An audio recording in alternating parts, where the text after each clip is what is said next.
अभी तक हमने क्या किया कि विड्थ 100% डिफाइन की है और हाइट 650 डिफाइन की है। तो देखिए मैं कर ये रहा हूँ कि इसके अंदर एक रॉ का इजाफा कर रहा हूँ और उसमें 2 कॉलम्स लिख रहा हूँ। इसको मैंने कह दिया सेकंड रॉ फर्स्ट कॉलम और इसको मैंने कह दिया सेकंड रॉ सेकंड कॉलम। ठीक है, इससे क्या होगा? इससे ये होगा कि अब क्योंकि विड्थ जो है वो 100% है, वो तो कॉलम वाइज डिवाइड है, 2 ही कॉलम है, लेकिन रॉ अब 2 रॉज आ गई तो वो भी इक्वली डिस्ट्रीब्यूट हो गई। जितनी भी हाइट थी डिवाइडेड बाय 2 और वो एक रॉ की हाइट हो गई। अब मैंने इसके अंदर एक रॉ का और इजाफा कर दिया, उसमें एक टीडी बना दी मैंने। उसको मैं कह रहा हूँ थर्ड रॉ फर्स्ट कॉलम।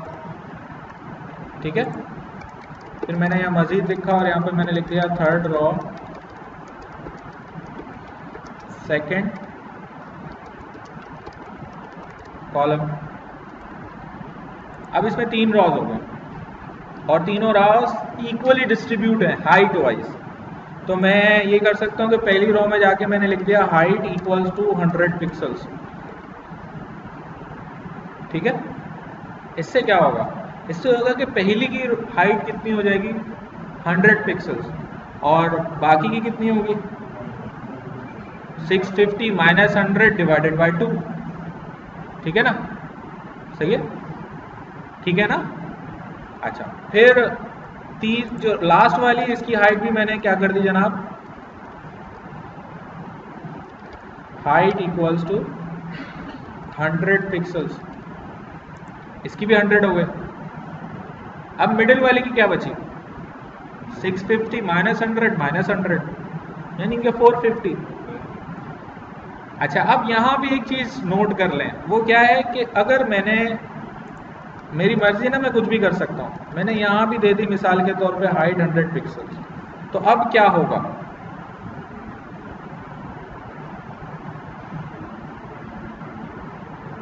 हाँ भाई,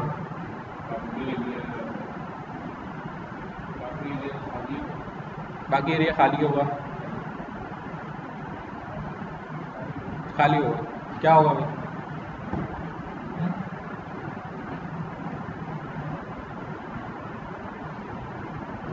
ब्राउजर कंप्यूटर में से निकल के आपके मुंह पे थप्पड़ मारेगा। हो गएगा, खिसक गए हो क्या, पगला गए हो, मेंटल हो गए हो भाई? ये कहलाता है लॉजिकल एरर। अच्छा, HTML में कंपाइल नहीं होती है ये, अदरवाइज यहाँ कंपाइलेशन एरर आ जाता है, ये मसला है। अच्छा, इस किस्म के मसलों में ब्राउज़र का बिहेवियर क्या होता है? इस किस्म में के मसलों में हर ब्राउज़र का अपना बिहेवियर है और वो कुछ भी हो सकता है, उसको आप प्रेडिक्ट नहीं कर सकते क्योंकि उसके लिए उनके अंदर कोई कोडिंग नहीं है, वो एल्स में समझ लें चले जाते हैं। लिहाजा अभी आप इसका आउटपुट देखेंगे ना, तो ये आप गया। अब इसको एक्सप्लेन करना ना मेरे बस की बात है ना आपके बस की बात है, लेकिन आपको ये पता होना चाहिए कि इस तरह की कोई हरकत करेंगे तो कुछ भी हो सकता है आउटपुट में। हमने किया क्या है? हमने किया ये कि टेबल की हाइट दे दी 650 और तीनों रॉ की 100 दे दी। अब टेबल की अपनी कोई हाइट नहीं होती है, टेबल की हाइट होती है टेबल की कंबाइंड हाइट, रॉस की कंबाइंड हाइट। सही है, क्या कहना हम? कौन सा? नहीं, ये तो HTML में तो एरर आने का कॉन्सेप्ट ही नहीं है ना। देखिए HTML में क्या है कि आप जो चाह रहे हैं आउटपुट वो नहीं आ रहा, ये एरर है HTML में। HTML में एरर का कॉन्सेप्ट ही नहीं है। मैं मिसाल के तौर पे यहाँ से HTML का टैग और बॉडी का टैग यहाँ से हटा दूँ, ये पेज फिर भी रन हो जाएगा, कोई एरर नहीं आएगा। या मिसाल के तौर पे मैं इसको कैपिटल लेटर में लिख दूँ, ये फिर भी रन हो जाएगा। सही है, तो इस वक्त इसमें जो है ये प्रॉब्लम है। तो इसीलिए कॉन्सेप्ट क्या है, स्टैंडर्ड क्या है, प्रैक्टिस क्या है?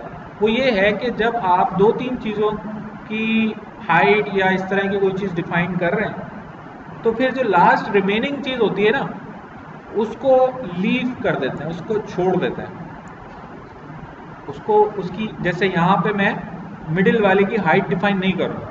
ये जैसे कॉलम की विड्थ दे रहा हूँ तो 3 कॉलम है तो 2 की दे दूंगा, तीसरे की छोड़ दूंगा। रिमेनिंग, या इसको स्टैटिक भी कहते हैं, रिमेनिंग दे दूंगा उसे। HTML पेज में ये रिकमेंडेड तरीका है। समझ में आ रही मेरी बात?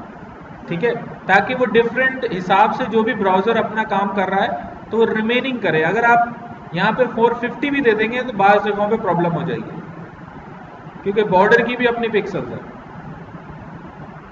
सही है, तो उसको खाली छोड़ दें।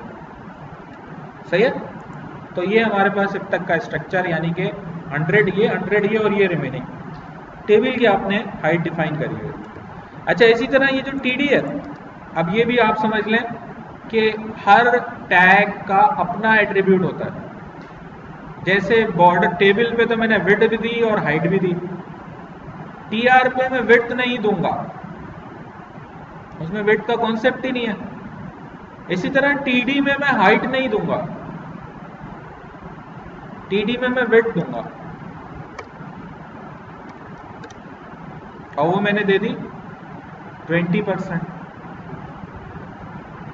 सही है, तो 20% इसे दी तो दूसरे कॉलम की क्या हो गई, बस खुद ही 80 हो गई, लिखने की जरूरत नहीं है। समझ में आ रही बात? ठीक है। अच्छा, अब ये क्या हुआ जी? अब हुआ ये कि मैंने तो सिर्फ पहली रो के अंदर जाके उसकी कितनी करी थी, 20। ये तो इसने तमाम रॉस की कर दी। इसलिए कि ये टेबल का जो स्ट्रक्चर है, इसमें आपने नोट क्या किया है कि ये स्ट्रक्चर, आप ये जो TDs हैं ये आपस में लिंक्ड है, यानी ये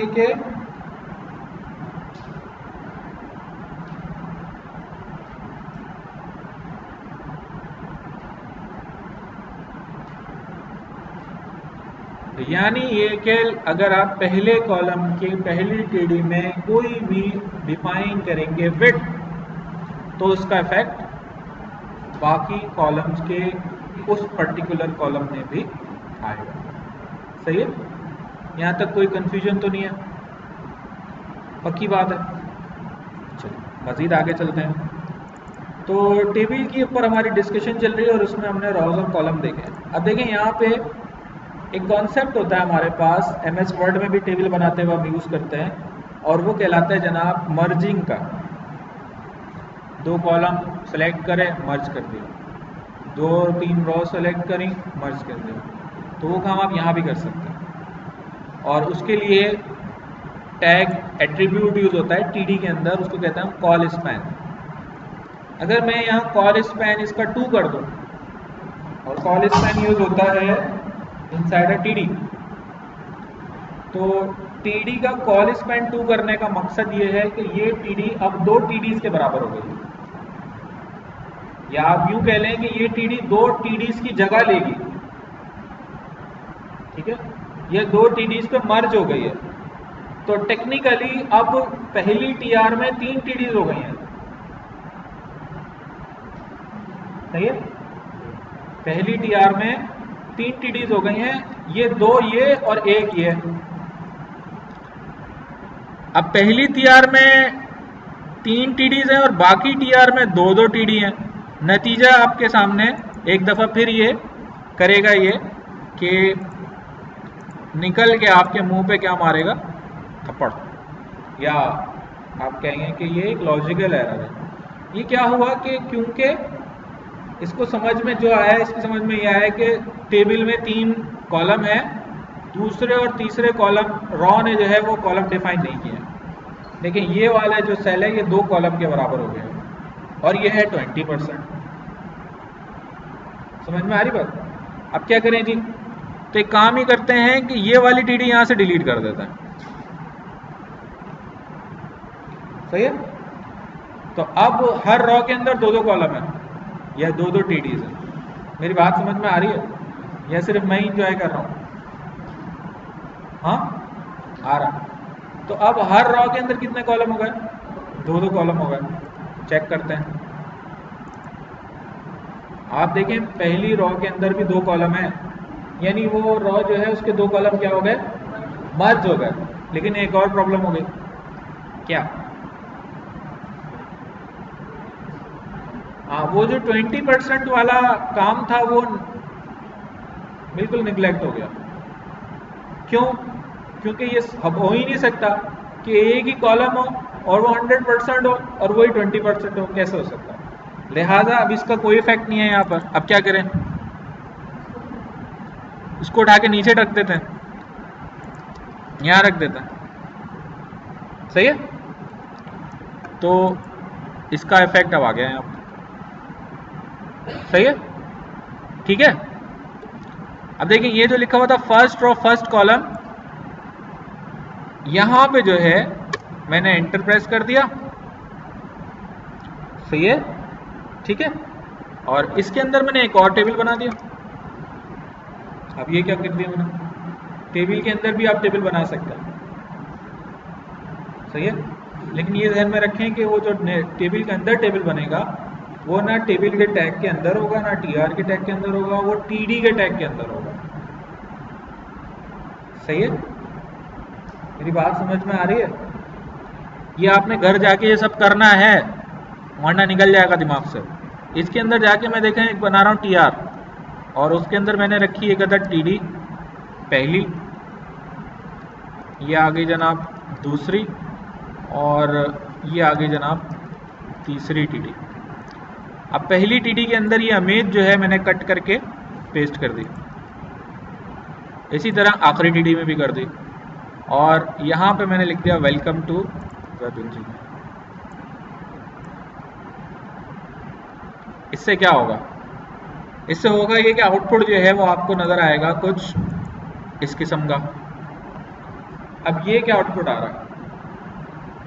अजीबोगरीब सा आ रहा है, ये समझ नहीं आ रहा क्या हो सकता है, ऐसा क्यों आ रहा है? लेफ्ट अलाइन, ये दूसरी इमेज एंड पे क्यों नहीं नजर आ रही?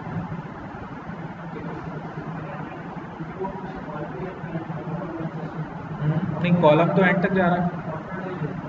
परसेंटेज, देखें मसला क्या है, मसला अब आपको समझ में आएगा। मैं अगर यहाँ पे बॉर्डर डिफाइन कर दूं ना,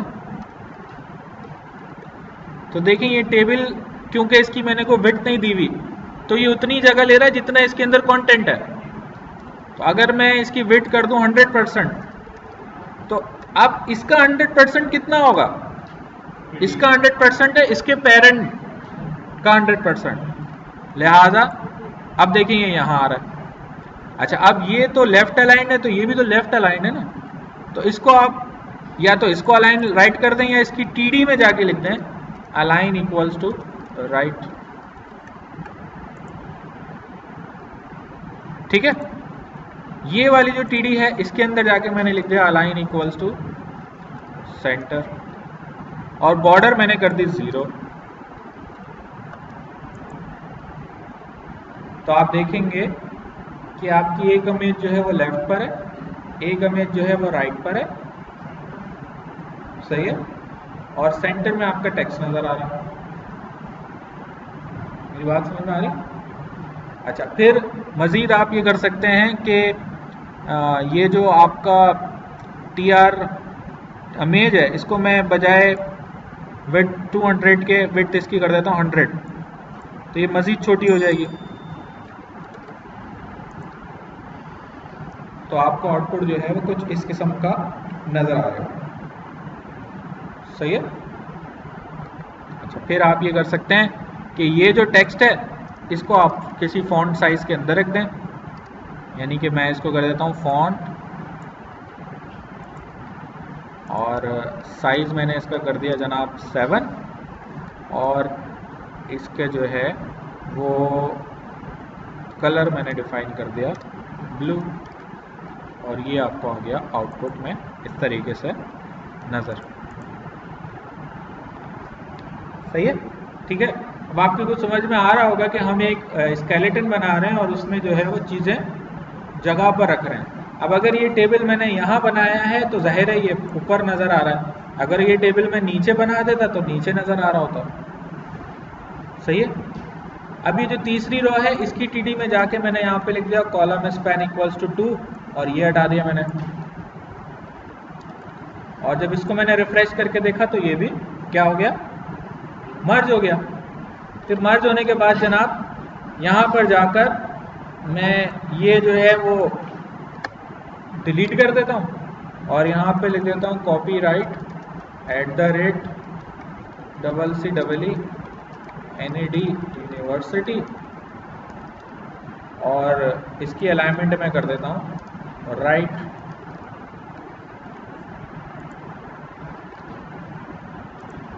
ठीक है, सही है, यहाँ तक तो ठीक है। अच्छा, अब मज़ीद देखें, एक हमने अभी देखा था जनाब कॉलम स्पैन, ठीक है ना। अच्छा, अब स्पैन यूज होता है फॉर मर्जिंग कॉलम्स। एक होता है रॉ स्पैन और वो यूज होता है फॉर मर्जिंग रॉस। अब रॉ स्पैन में टीआर के साथ यूज करूंगा या टीडी के साथ यूज करूंगा? रॉ स्पैन भी मैं टीडी के साथ ही यूज करूंगा। टीआर के साथ ना रॉ स्पैन यूज होगा ना कॉलम स्पैन। अब इसका कॉन्सेप्ट थोड़ा सा समझने वाला है, वो देख लें आप। देखें, रॉ स्पैन का मतलब ये है कि अगर मैंने किसी टीडी के साथ रॉ स्पैन लिखा 2 तो इसका मतलब है वो टीडी 2 रॉस पे मुहित हो जाएगी, फैल जाएगी, जगह ले लेगी। यानी देखें, ये एक टेबल है और ये वाली टीडी है, ठीक है, सही है। मैंने यहाँ पे लिखा टीडी और यहाँ लिखा मैंने रॉ स्पैन और ये मैंने लिखा 3। क्या मतलब है इसका? ये टीडी कितनी रॉस पे आ जाएगी? 3 रॉस पे आ जाएगी। अच्छा, चेक करते हैं। देखिए, नजर आ रही है आपको? आ रही है? अच्छा, ऐसे ही मैं यहाँ भी दे देता हूँ।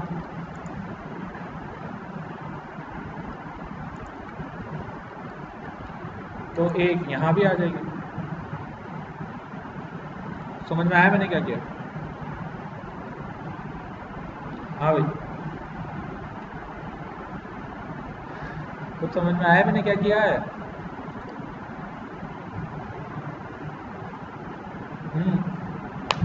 HTML किस किस ने करी हुई थी? समझ में आ रहा है क्या कर रहा हूँ? जिन लोगों ने नहीं करी हुई थी उनकी समझ में आ रहा है?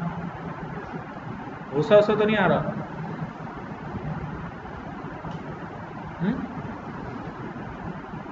देखें, परेशान होने की जरूरत नहीं है। ये इस कोर्स की सबसे आसान क्लास है, सही, टेंशन लेने की जरूरत ही नहीं है। अभी तो आसान चीज़ें चल रही हैं, तो अभी टेंशन क्यों लें? तो मुश्किल चीज़ आएंगी जब टेंशन लेंगे, या अभी से मुश्किल चीज़ों की टेंशन लेना शुरू कर दें ताकि आसान चीज़ भी हाथ से निकल जाए। हाँ, ये एक आर्गूमेंट हो सकता है कि आप कहें कि आसान है या नहीं है। चलें, तो अब देखिए ये क्या है। ये हमने क्या किया है कि इस टीडी को 3 रॉस के ऊपर हमने स्पेंड कर दिया। इसने 3 रॉस की जगह ले ली, सही है। अब देखिए, यहाँ मैं कुछ लिख रहा हूँ, बस मैं जो लिख रहा हूँ ना उसको अभी छोड़ दें, इसके ऊपर क्लास के एंड तक समझ में आ जाएगा आपको। देखिए, मैं यहाँ पे लिख रहा हूँ स्टाइल बैकग्राउंड कलर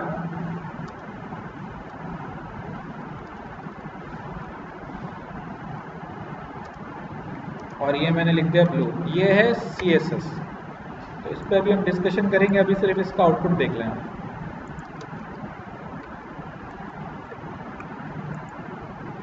ये आ गया ब्लू कलर और फिर मैं ये करूँगा कि बॉर्डर कर दूंगा 0, तो आपको ये आउटपुट नज़र आएगा इसका, ठीक है। अब ये जो लाइनें नज़र आ रही हैं, इनकी अगर मुझे विड्थ बढ़ानी है तो क्या करना पड़ेगा?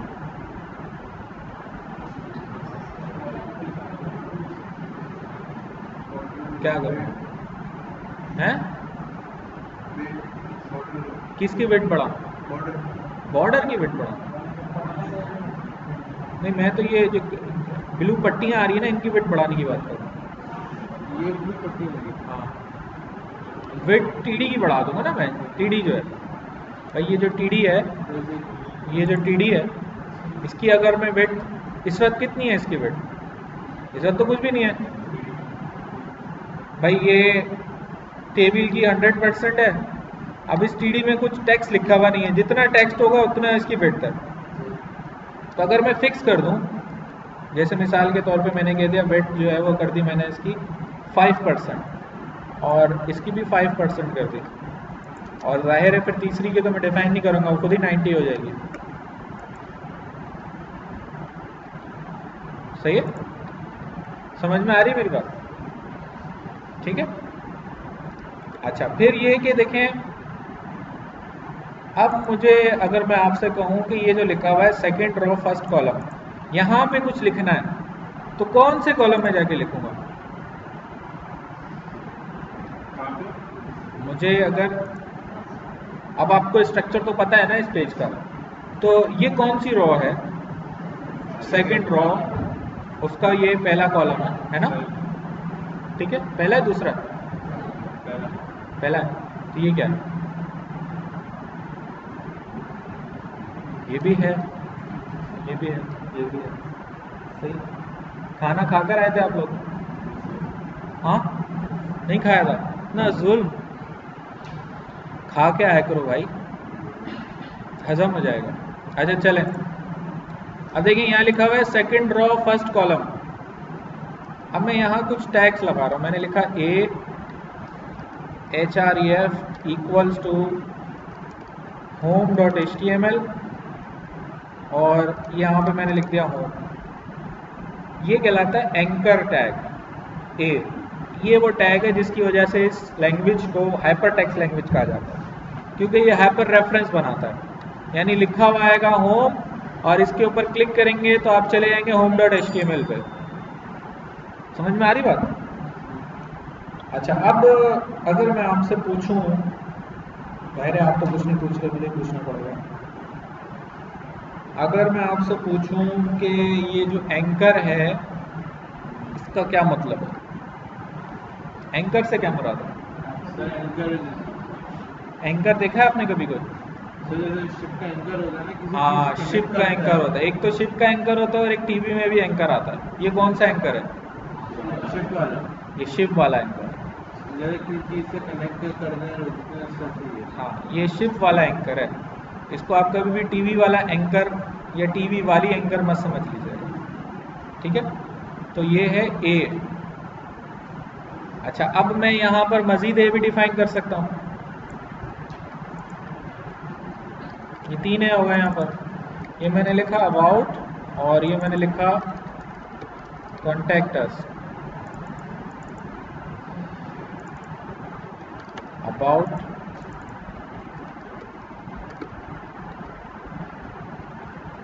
तो ये तीन लिंक्स आपको ये नज़र आ रहा है।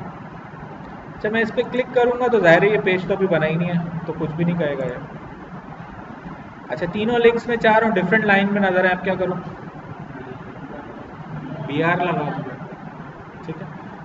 या तीनों को तीन डिव में रख दूँ, या तीनों को तीन पैराग्राफ में रख दूँ, ये आप पे डिपेंड करता है। सही है, ठीक है?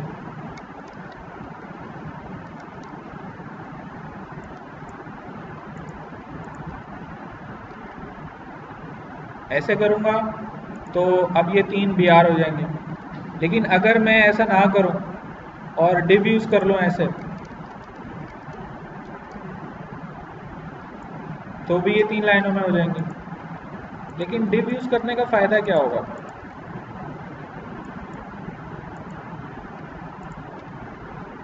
BR से तो कम लाइन ऑफ कोड होता है ना। लेकिन डिव यूज़ करने का फ़ायदा ये है कि मिसाल के तौर पे मैंने लिख दिया स्टाइल बैकग्राउंड कलर, इसका अलग डिफाइन कर दिया। इसका कर दिया मैंने रेड, इसका मैंने कर दिया ब्लू, और इसका मैंने कर दिया ग्रीन। तो आपको ये इस तरह नज़र आएंगे। अच्छा, आप चाहें तो यहाँ पे लिख सकते हैं कलर वाइट।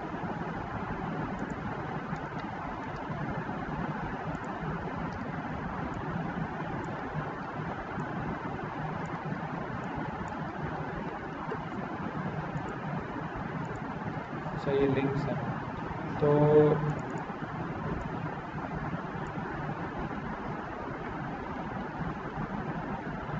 आप इसको रेड रहने दें, रेड तो नज़र आ रहा है। ब्लू को जो है वो आप करते हैं, ब्लू के पीछे वाइट कर देते हैं।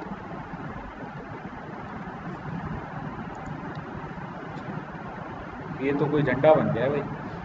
चलो, अब ये 3 लिंक्स नज़र आ रहे हैं आपको। अब ये नज़र आ रहे हैं सेंटर में। यहाँ एक और चीज़ नोट करने वाली है कि अलाइनमेंट 2 तरह की होती है। एक होती है हॉरिजॉन्टल अलाइनमेंट और एक होती है वर्टिकल अलाइनमेंट। हॉरिजॉन्टल अलाइनमेंट से क्या मुराद है? अगर मैं ये जो टीडी है इस पे लिखता हूँ अलाइन इक्वल्स टू सेंटर, तो इसकी वजह से जो इसका टेक्स्ट है वो सेंटर अलाइन हो जाएगा। ये झंडा है किसका वैसे? इंडिया का? पता नहीं किसका। चले, और अगर मैं लिख देता हूँ वी अलाइन और इसमें मैं लिख देता हूँ टॉप, तो ये है वर्टिकल अलाइनमेंट।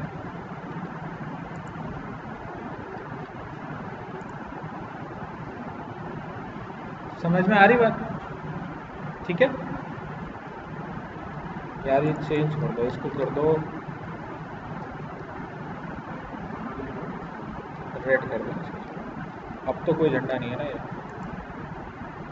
चलो हैं, चलो उसका मसला नहीं है, इंडिया का नहीं होना चाहिए बस। तो ये हो गया जनाब home about contact us.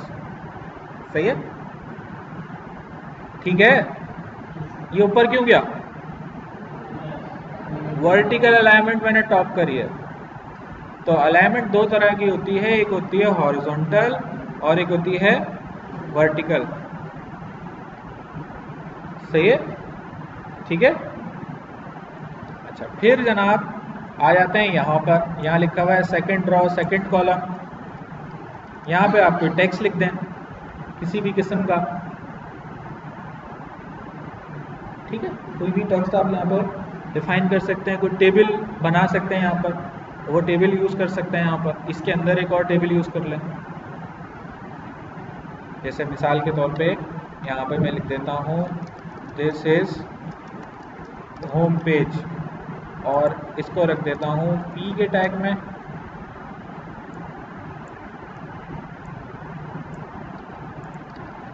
P के टैग के अंदर जो है वो मैं यूज़ कर लूँगा फॉन्ट का टैग।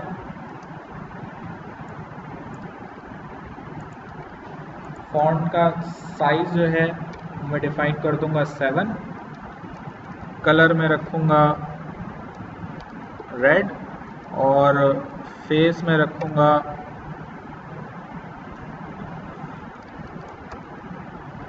ये ले, this is home page. Align कर लें इसे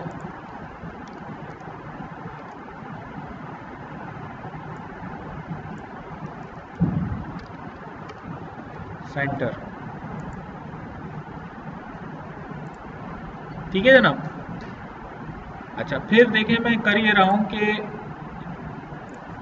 ये जो मेरा फोल्डर है, इस फोल्डर के अंदर जाके ये था HTML टेबल्स, इसको मैं कर रहा हूँ कॉपी और कर दिया मैंने पेस्ट, और इसको रीनेम करके मैंने कर दिया होम। फिर दोबारा पेस्ट किया, इसको रीनेम करके मैंने कर दिया अबाउट। फिर दोबारा पेस्ट किया और इसको रीनेम करके मैंने कर दिया कॉन्टैक्ट। तो नतीजे में ये 3 नए पेज आ जाएंगे। चलेंगे चेक कर लेते हैं।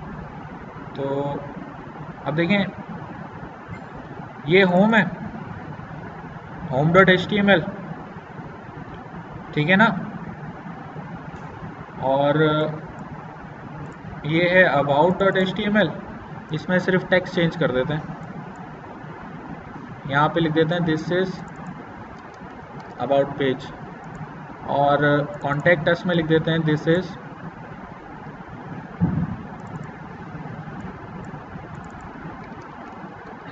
Contact us. अब ये तीनों पेजेस हैं मेरे पास, ठीक है। इसी फोल्डर में है।